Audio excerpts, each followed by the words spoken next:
Welcome to the Startup Competitors Podcast, where we talk with early-stage entrepreneurs to understand what information they use to inform product roadmap, strategy, and market differentiation. Welcome to the podcast. This is your host, Mike Kelly, and today we're sitting with Ting Gootee of Elevate Ventures. She's the Chief Investment Officer. Ting, welcome to the podcast. Thank you, Mike. Thanks for the opportunity. Glad to be here. Awesome. So maybe let's start with a little bit of background on what Elevate is, and what you guys do. Sure, absolutely. Elevate is an impact investing firm headquartered in Indianapolis.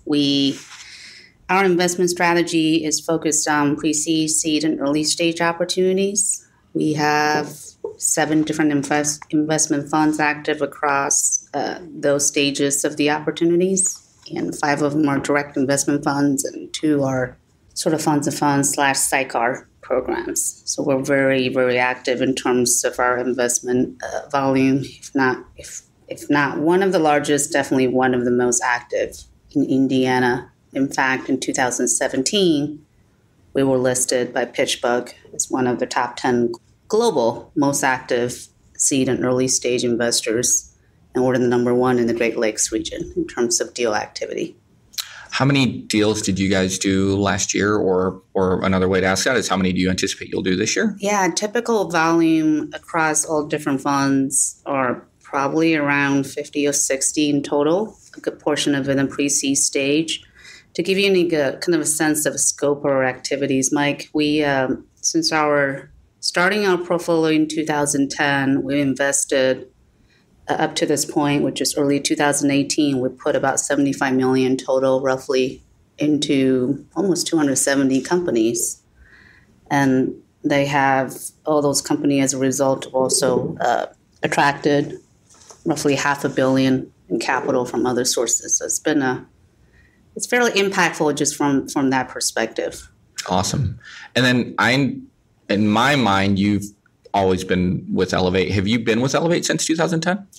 Yes, great question. Actually, I was with Elevate the Elevate days. Okay. I was with the team that kind of looked at the model around the country, identified the best practices that laid the foundation to the Elevate model, which the core piece of it is this entrepreneur residence and mentoring, the coaching and advising of the startups at the earliest stage beyond just the capital to work. I think our advising has a sort of different flavor in the sense that compared to a traditional VC fund, that most of VC funds tend to spend most of their time on their portfolio development after the investment is made. We tend to spend most of our resource on the front end and deal kind of cultivating and nurturing deal flow by mentoring and coaching. Can you talk about that process a little bit more? So somebody meets an EIR out in the wild, like walk through the process from there to the point that they might be cashing a check. Sure. As you can imagine, it's a fairly lengthy process, but we try to... May or may not have gone through it once. Right. Absolutely. So as I mentioned earlier, our entrepreneur residents, they spend most of their time out in the community interacting with entrepreneurs. We don't call it formal engagement, but they sort of establish a coaching and mentor relationship with entrepreneurs that can be ongoing for months to some instances, a couple of years. And that kind of leads to getting entrepreneur ready for essentially receiving outside capital. We kind of evolved our investment process over the years, but now the current one is working pretty well. Essentially involves all that coaching and mentoring from the EIRs will ultimately to a investment pitch deck that will get vetted to our Monday. We don't call it partner meeting. We call it investment team vetting meeting.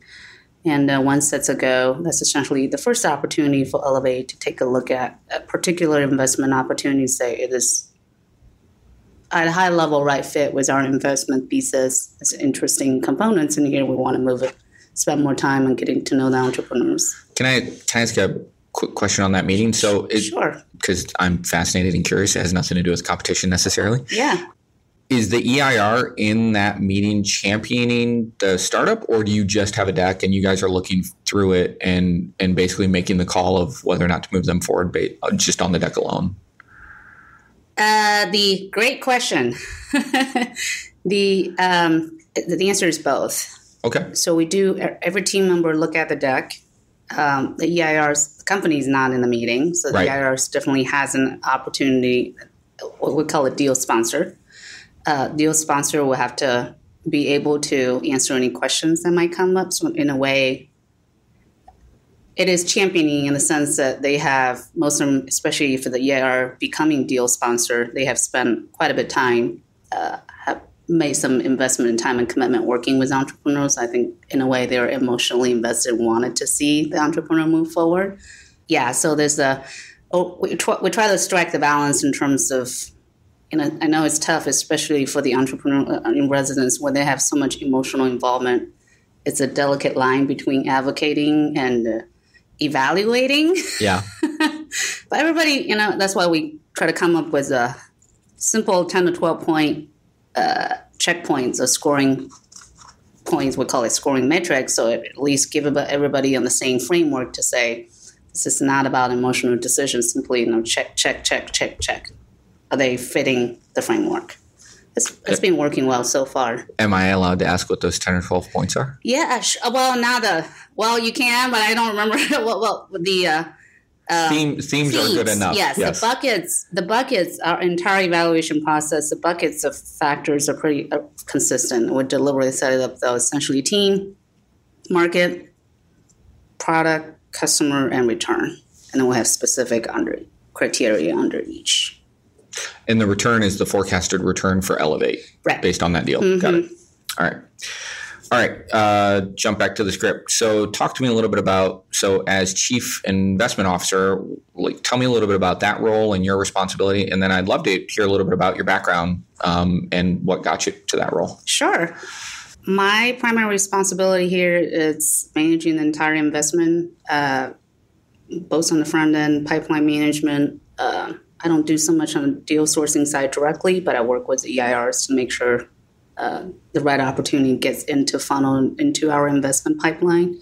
I'm also responsible in terms of setting up all the investment policy and criteria and process and framework, how we measure our performance as a holistic investment team, as well as conducting diligence and generating diligence report, leading up to the investment committee, hopefully of informed decision making. And after the transaction is done, I'm responsible for all the portfolio management activities, including placing folks on boards, monitoring portfolio performance, as well as all the portfolio reporting and valuation activities.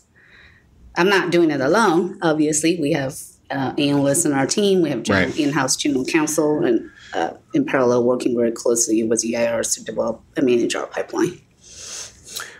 And how'd you get here? Oh, I think I'm an accidental entrepreneur or entrepreneur by accident. And really lucky in that way. I grew up in China. Did not grow up thinking I was going to be entrepreneurial. Actually, I was trained in liberal arts. After grad school at Purdue, fell into the hedge fund industry in its heydays. It's a long story how I got there, but spent 3 years there, really loved. That was really my intro to the finance world. Really loved it. Was that here or was that in Chicago? It's a global hedge fund, but it started out by a Purdue guy. Okay. And as a result of that, the general counsel was also from Purdue, and he lives here and he operates his entire operations out of Carmel. Got it. Of all places, but the main guy is in Toronto. The back office is in London. They have trading desk in Singapore. It's a very global operation, very successful, and they fared well during the financial crisis. But long story short, they really opened my eyes. I loved it, loved the people I work with, and want to stay in the finance, but also know in order for me to do that, coming from a liberal arts background, I got to go brush up my just general business plus number crunching skills. So I went back to Kelly, got my MBA from there.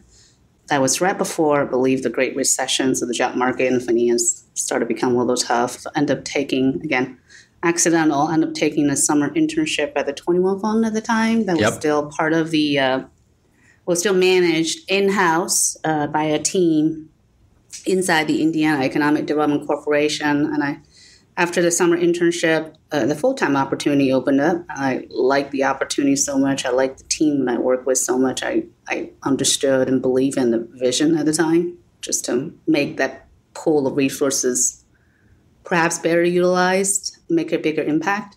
I believe in the mission and vision so much I decided to stay.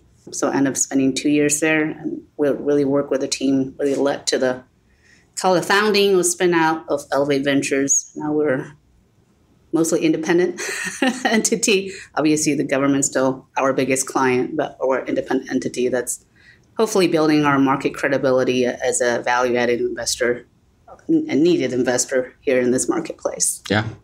Awesome. Thank you. Mm-hmm.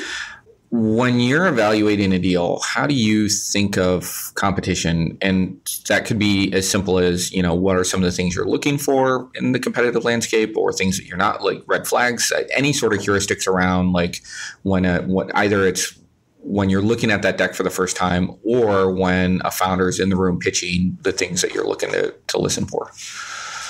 Yeah, great question. Coming into this podcast, I try to rewind my memory a little bit, kind of comb through different pitches that we've heard over the years, probably amounts to thousands now. Mike, this is such an important question, yet so few are prepared to answer. I just remember time after time, most people will have, look at standard 12 to 15 slide deck. Most people might have a one slide on competition. Most companies tend to gloss over it, not spending too much time. So inevitably, during the Q&A session, we always ask, who is your competition? What is essentially the way I like to look at competition is not so much competition in terms of the technology or competing sellers to the same customer base, but it's more around if there is a problem, that's underlying assumption, what are the solutions are trying to address that problem? Sometimes it could be nothing, right? Yeah. So competition in a sense is also how big is a problem and how urgent is a problem, especially as, in healthcare, there's so many problems. How do you get on to the top of the stack that tend to drive a lot of the, at least in my mind, the competition discussions in my head when we're talking about competition. And also when we're looking at the market, we also look at, is it growing? Is it growing? What are some of the headwinds and tailwinds? So when we're doing macro market trend analysis, we tend to look at what's going on in the marketplace. Who else is there? What are the trends? And another thing we tend to look at a lot is, are there any strategic and active VC investment in this space? That way, this kind of, in a way, help us understand the competitive strategy this particular company is pursuing. Are you first to market? That's fine, but are you ready to do the market education, or are you well funded to do so? Or if you're a Me Too or second tier solution, how are we positioned to win? So in a way, to me, the competition is so much in a standalone case, but how does it correlate to competitive strategy, right? Both in the short term and the long term. So some of those things that you mentioned, particularly at the end, like are you first to market, which means you're going to go on an education campaign, and that takes time and money. Experiencing that on one of our companies, or what does other funding look like in the space, things like that. How often do you think of the 270 startups you guys have funded? How often, if you're saying no to somebody, do you think it's because of that, right? Like because of something that has to do with the overall market condition, and maybe it is a great idea and maybe it is going to change the world, but you think that either the timing is wrong or the funding is wrong, or maybe the strategy is wrong. Like how often would you say a no decision is because of competition, or, versus all the other things it could be, the IP, the team, whatever the case may be?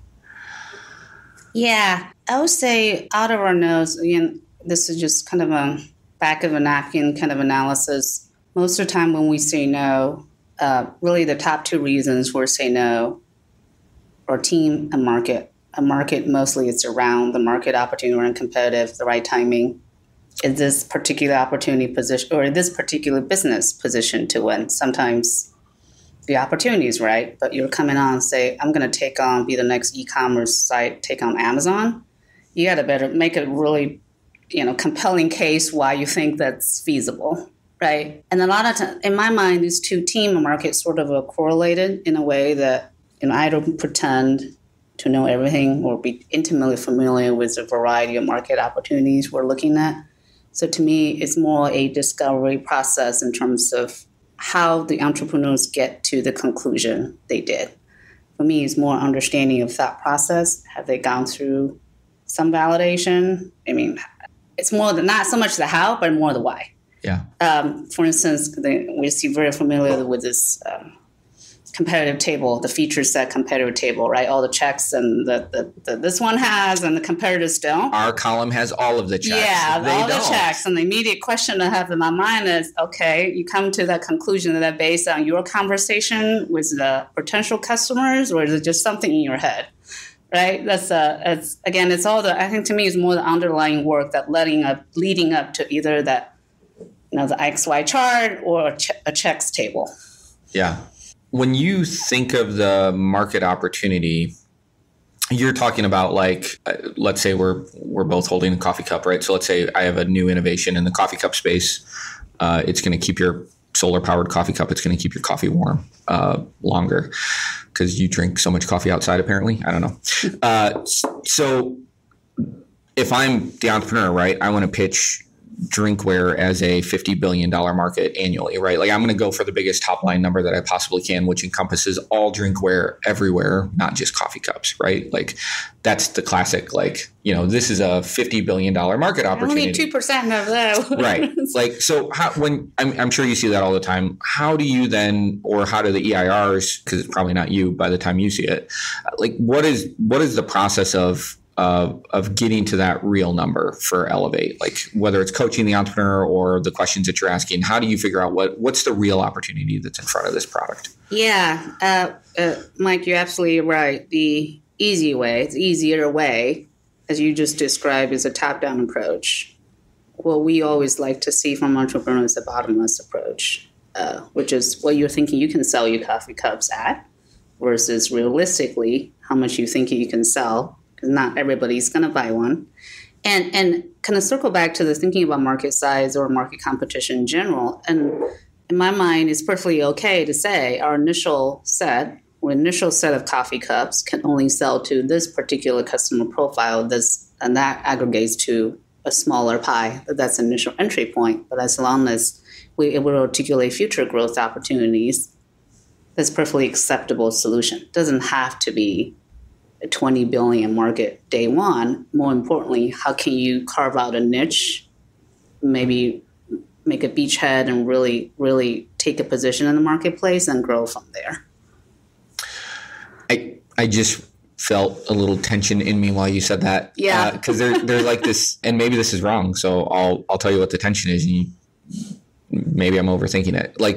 I feel like as an entrepreneur who's putting together a pitch deck, there's this tension between talking about an iterative go-to-market strategy, right? What I mean by that is let's say I'm selling to this customer today, and then over the next, because that's the only feature set we can afford to build, right? Mm-hmm. Then over the next 2 years, we're gonna build these features which will allow us to sell to this customer, and then we're gonna build these features that allow us to sell to this customer, and then the data is valuable, which allows us to sell to this customer, right? So I'm building this kind of product roadmap that talks about the total kind of vision for the future of this product. Obviously, as an entrepreneur, I need to be doing that. And I would think as an investor, you would want to see that. But I think there's always this fear as the entrepreneur that I don't want to signal to Ting or to Elevate that I don't want to signal to them that I'm going to get distracted, right? That if I put this future roadmap up there that shows all these other potential customers, especially if those customers might be adjacent to your current customer, not a more sophisticated version. So let's say you're selling to real estate people initially. If you're selling to other types of real estate people, I think that's less of a concern. But if down the road you think, well, I'm also going to then sell to the banks that provide financing for those deals, and then I'm going to sell to the actual tenants and the banks and the people who own the building, right? So I always feel like as an entrepreneur, it's sometimes scary to do that, because the last thing I want to send a signal to the investment team or the person who's thinking of investing is, we're going to get distracted. We're going to be focusing on 5 customers, not one customer, right? I almost want it to be the other way, where it's no, this is the one thing we're going to do. We're going to do it really well. this is the strategy. We're not going to get distracted from that. Talk a little bit about that and how you try to balance that and the way that you view it. Yeah, it's interesting you have that perception because while I was listening to you, what you just described to me actually is a fairly focused stepwise approach, because what you're saying is you're not going out trying to tackle 5 markets or 5 customers all at the same time. You're taking a thoughtful approach in terms of let's try real estate first. Then if the bank makes sense, let's go after that. So to me, that's a thoughtful potential growth strategy. Again, I think it goes back to the not the how, but the why, right? As long as you can articulate why there's an opportunity, why it makes sense, why this competitive strategy will enable us to win in the long term, that's defensible. Yeah. Versus if you can't articulate the why, that to me is you haven't thought it through. I think the perfect example, some of our companies, I got 2 and came to mind that I serve on the boards of. The first couple of years, we made a very deliberate decision. Either we're going to go very focused on the channel partners, we're not going to go direct. And for this and this and this and reasons, even though the initial market opportunity just purely based on channel is fairly small, given the resource constraint, the board made a decision and with the management team to say it makes sense, because if you have a channel conflict from day one, you go to direct effort, it's going to be really tempered. So this whole, it ties back to the competitive strategy situation where we want to rather leverage channel because the channel is not dominating most of the market opportunity versus going against channel at the moment. So that's the why it makes sense, and then enabled the particular focus strategy. Now, in both cases, the 2 or 3 years down the road, all of a sudden the customers are ready to buy direct. Now, you say timing is right, and right. we have to reinvest in these resources and build the sales and marketing team to tackle the direct to buyer, direct to enterprise opportunities. Do you have any heuristics around when you look at the competitive landscape for a product or an opportunity that when you see X, you don't want to invest, right? So like you see maybe it's something like when we're looking at an e-commerce play and it is something that Amazon does have, but maybe they don't do well. So like dental supply is one that comes to mind, right? So Amazon does not sell much of that, meaning products to dentists themselves. And so there are a couple of e-commerce sites that are emerging in that space that are trying to, do a better job of that. Like if you were looking at that deal, for example, would just the fact that it's something that Amazon could pivot into, therefore we're not interested. Like, do you have any heuristics that you can think of that are kind of, I don't want to say deal breakers because I'm sure nothing in and of itself is a deal breaker, but are big red flags? Yeah. I've seen that, call it a center of universe, where I'm any particular opportunity, the center of all the universe, everything else connected to them, and you're the best thing that come to connect everybody else. There are opportunities like that. We want to be the Salesforce system of record for everything, but in the technology space in particular, it's pretty hard to accomplish. And also, that may make sense from a long-term strategy standpoint, but doesn't really explain how do you enter the market to begin with. So that's one kind of reflect to me as an indication of the entrepreneur's mindset in terms of how they see the world, with everybody else is revolving around them. Right. Interesting. Yeah. It's a little bit tougher I think it's tough to build a team and a business from that mindset perspective. And the second thing, it's not so much a chart, but whenever people say, I'm win because of a better technology,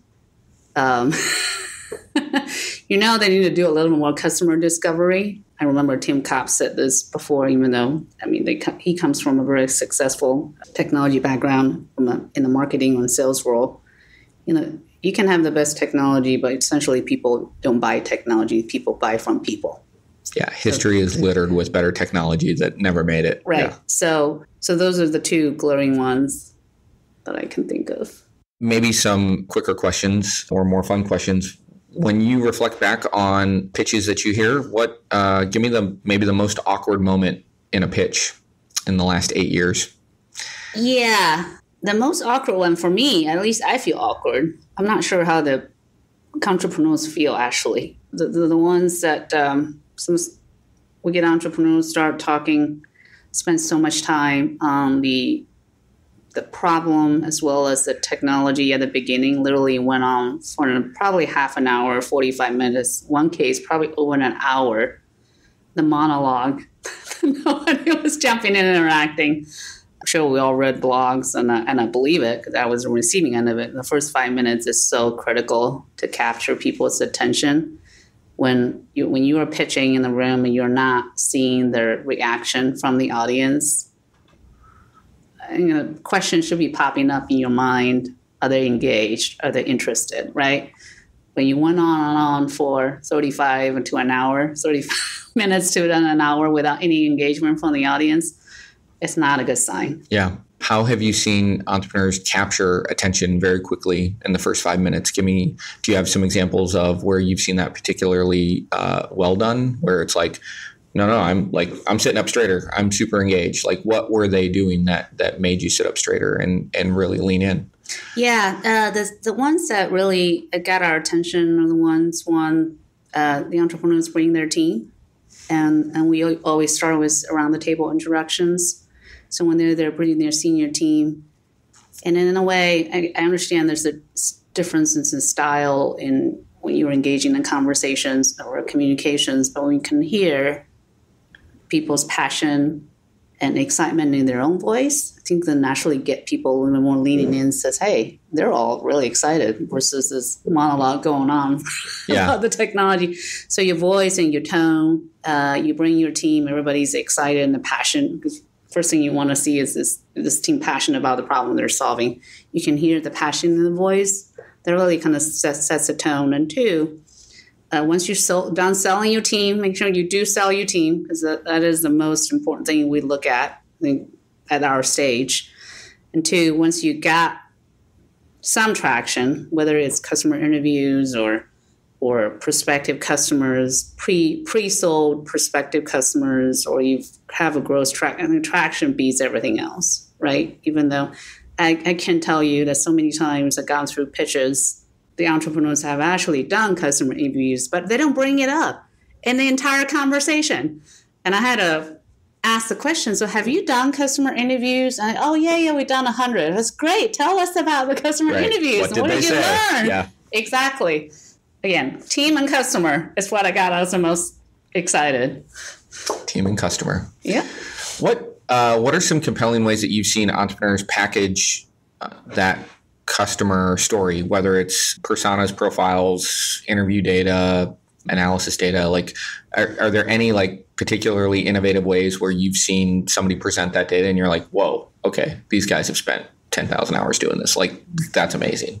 Or is it the opposite? Is it more a story? Is like the anecdotal, I'm going to tell you a story about my customer, which is reflective of the real customer, but it's going to maybe tie into the emotion and the pain they feel. Is it more like, is a story a better way to go?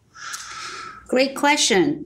That's a really great question, because most of the time, especially when sales, especially the sales process is not repeatable yet and customer traction is limited, because that's the stage of a company, the pre-customer buy. That's the stage of company that we deal with the most. Most of the time, as I reflect on this, entrepreneurs like to tell stories, got referenceable customers, making the emotional connection why people are buying. Right? That makes all the sense. That kind of gets me halfway there.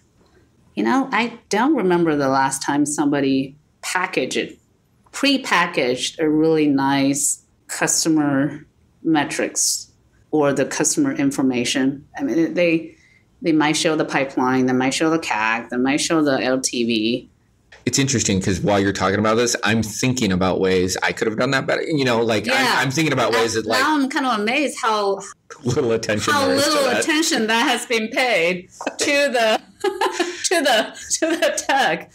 And maybe entrepreneurial thinking those will come out through the diligence process, but even in the presentation stage, someone would ask those questions if they're not presenting it, but in the actual deck.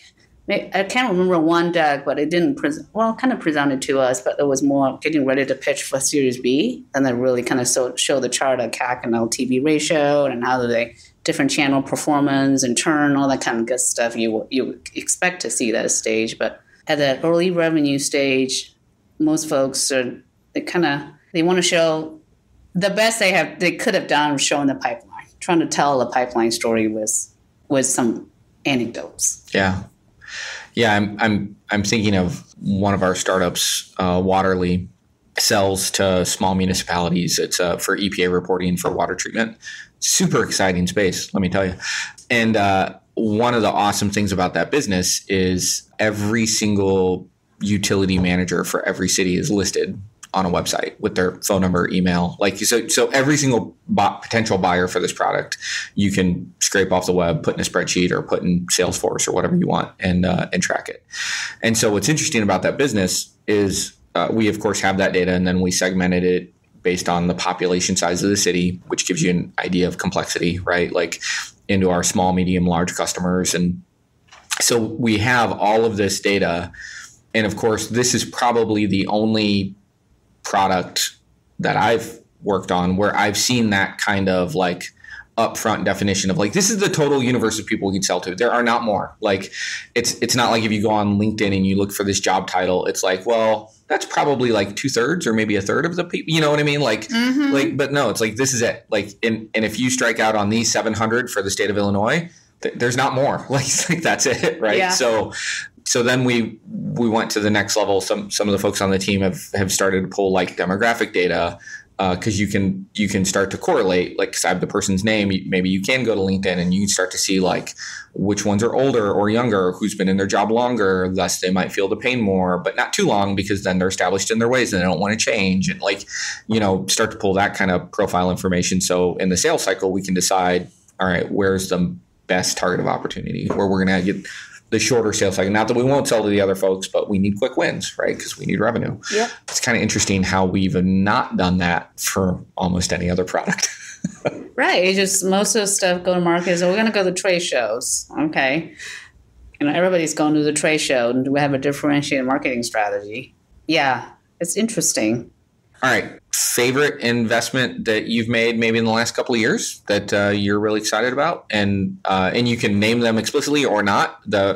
Once you've got that in your head, I'd love to know why. Like, what about that made it exciting or is keeping it exciting as you continue to reflect on it? Yeah. Well, first of all, disclaimer. We love our kids equally. Yes. So it's no favorite.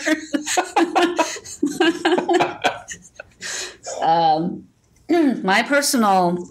Well, I'm a little biased because I'm personally involved in this, so I have some emotional investment in this particular one. But I love an underdog story. This one, it is Springback, the one I'm talking about. Is a little bit is a underdog story in the sense that the two co-founders, they did not come from, in India we call it the premier technology pedigree. They did not come from ExactTarget. They did not come from a Primo. They did not come from Interact Intelligence or ENG's list. Well, Phil Daniels has a little bit ExactTarget interactions, but not in a high-level operating sense. So, but they identified a pain point in the marketplace. They continue to. I still remember the early days when they start selling reports. Yeah. And then that led to the software idea, and then they persisted, and they were working on go-to-market. They were working on recruiting the talent, given the fact that neither of them had the ExactTarget halo effect around their own credibility. But they were focused, and they're not afraid to knock on doors and try different things, and they're not afraid to push back when some investors, maybe including us at the time, questioned their go-to-market strategy. Channel versus not channel, why it makes sense, and who we're competing with. And they did it. There were some early tough days in terms of cash flow. All the startup do, but they persisted, and they got the Lewis and Clark from St. Louis investment A round. End of last summer, they started. They give them credit. Phil and Rod both asked the question: why can't we be like the West Coast firms and go and raise 20 million, 15 to 20 million Series B? I remember this is on the heels, barely 12 months after the 4 million Series A we closed. And then the revenue is getting there. We're just setting out, we just recruited sales team. They're performing, but it's still And the Midwest conservative were thinking there's still some kinks that need to be worked out before we go out and shop to the coastal VCs. I remember my first reaction was, I don't think this is doable.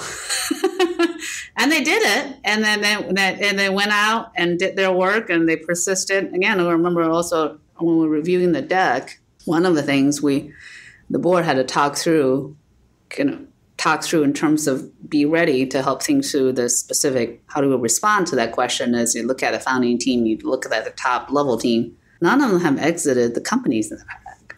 Technology companies in the past. It would be easy for somebody like Scott Dorsey and Tim Cobb to raise $20 million, right? Right. Oh, easier. I wouldn't say it's easy.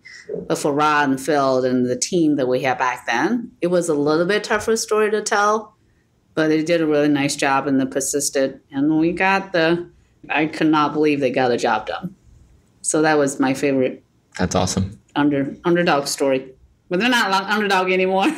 They're in the race to become the next health analytics firm that's going to solve hopefully a big pain point in the marketplace.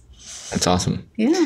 All right, last question, and then I'll let you go. What are some of the trends that you're seeing that have you excited, whether they're technology trends or business model trends? What are some of the deals that when they pop up on your radar, you're kind of like, oh, yeah, I'm looking forward to hearing this pitch or seeing more of this? Our investment activity has been so local, even though we try to look at the national trends when we make our investment decisions. But I think just for the community standpoint, I think what started getting me really excited is the fact that we have so much software expertise that can be very parable to take on the data analytics opportunities. Data and AI was a fad for a while, and everybody's waiting to see how that's actually going to impact our lives. But there's so much opportunities in the marketplace. And are you telling me you're not wowed by the chatbots that you interact with online? Actually, I was wowed when my 11-year-old said, "Alexa, you're amazing," to Alexa, and Alexa responded by saying, "Really? You really think so? Thank you." Oh, that's cute. Yeah, that was. And I think that it's not so much. The difference to me this time around is not so much there's so much data analytics opportunities out there, but we as a community fully have a good foundational talent base to capture that. And we're seeing more and more. It's no longer just workflow software. It's how we're going to leverage the data that's generated from the workflow software to make a bigger impact on the business productivity. And then we see that evolution even in some of our portfolio companies if that's not their initial kind of business thesis. Got it. Thank you so much for taking the time. Kelly. I really enjoyed it. This is great. Thanks for the opportunity.